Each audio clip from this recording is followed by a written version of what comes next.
The only way the Pittsburgh Steelers trade to acquire Justin Fields after signing Russell Wilson makes any sense is if the Steelers let Fields actually compete for the starting job or do not have a long leash for Russell Wilson in the 2024 season. And here's why. Both quarterbacks were acquired for relatively no cost. $1 million salary for Russell Wilson and a 2025 sixth-round pick for Justin Fields. That is essentially nothing to acquire two quarterbacks in this day and age. But here's why I don't understand these moves together for Pittsburgh. If the Steelers get what they hope for with Russell Wilson and he plays quality football in 2024 under new offensive coordinator Arthur Smith, there's a report that they will look to give him a new deal at the end of the season. And what do they do with their May decision on picking up Justin Fields' 2025 fifth-year option of nearly $26 million? The Steelers have said that Russell Wilson is the starter.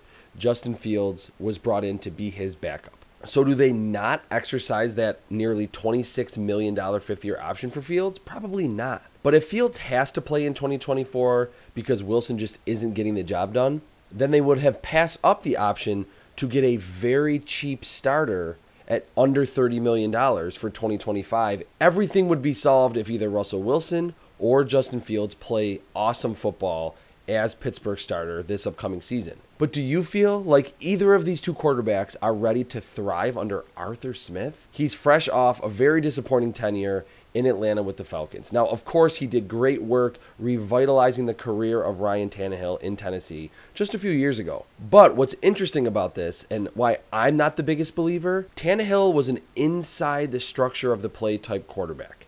Russell Wilson and Justin Fields are just not those type of players. So I think what is most realistic is that we don't see much improvement or regression from Russell Wilson or Justin Fields if they play in 2024. The Steelers' defense will continue to carry that team. And then at the end of the season, what does Pittsburgh do?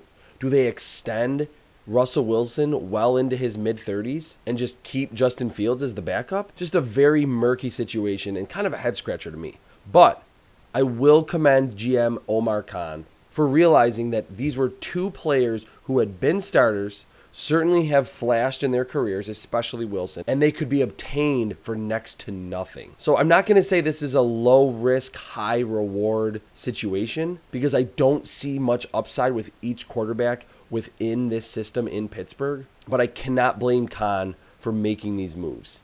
But let's just hope for the sake of the Steelers that they let Russell Wilson and Justin Fields compete in training camp and the preseason.